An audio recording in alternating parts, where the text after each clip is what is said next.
Feu vert pour les travaux de sécurisation de la centrale nucléaire de Fessenheim. Le Conseil d'État a rejeté cet après-midi le recours de plusieurs associations antinucléaires. Celles-ci demandaient l'arrêt des travaux de renforcement du radier, considérés comme inutiles et coûteux pour une centrale promise à la fermeture. Le Conseil d'État, au contraire, estime que la centrale doit fonctionner selon les conditions de sûreté fixées par l'autorité de sûreté nucléaire, tant que la fermeture n'est pas intervenue.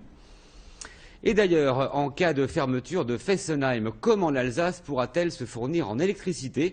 La centrale alsacienne représente environ 2/3 de la production électrique de la région. Il faudra donc trouver d'autres solutions.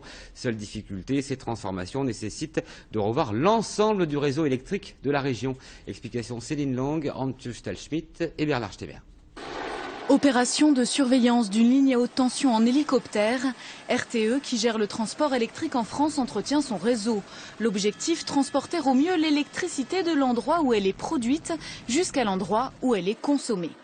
Mais si Fessenheim ferme ses portes en 2017, forcément, les 2/3 de l'électricité produite dans notre région ne proviendront plus de là. Il faudra l'importer d'autres régions françaises, d'Allemagne ou de Suisse. Les lignes existantes devront alors supporter une quantité d'électricité dont elles n'ont pas l'habitude. Conclusion, il faut revoir le réseau. RTE propose donc une première phase de travaux à réaliser d'ici 2016, un renforcement de plusieurs postes électriques ou plus exactement des renforcements dans la gestion et la maîtrise des flux électriques au travers de moyens complexes, mais je vais vous dire le nom, des transformateurs déphaseurs qui permettent d'aiguiller, de diriger l'électricité un peu comme on le veut, plutôt que l'électricité aille là où elle veut, de façon à éviter les surtensions, les effets je dirais de surcharge qui sont néfastes pour le réseau.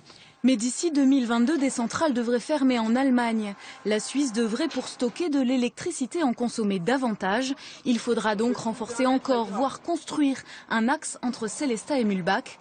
Seulement voilà, il faut 10 ans de démarches et de travaux pour mettre en place une telle infrastructure. Pour RTE, les pouvoirs publics doivent donc se décider maintenant sur leur politique en termes de transition énergétique.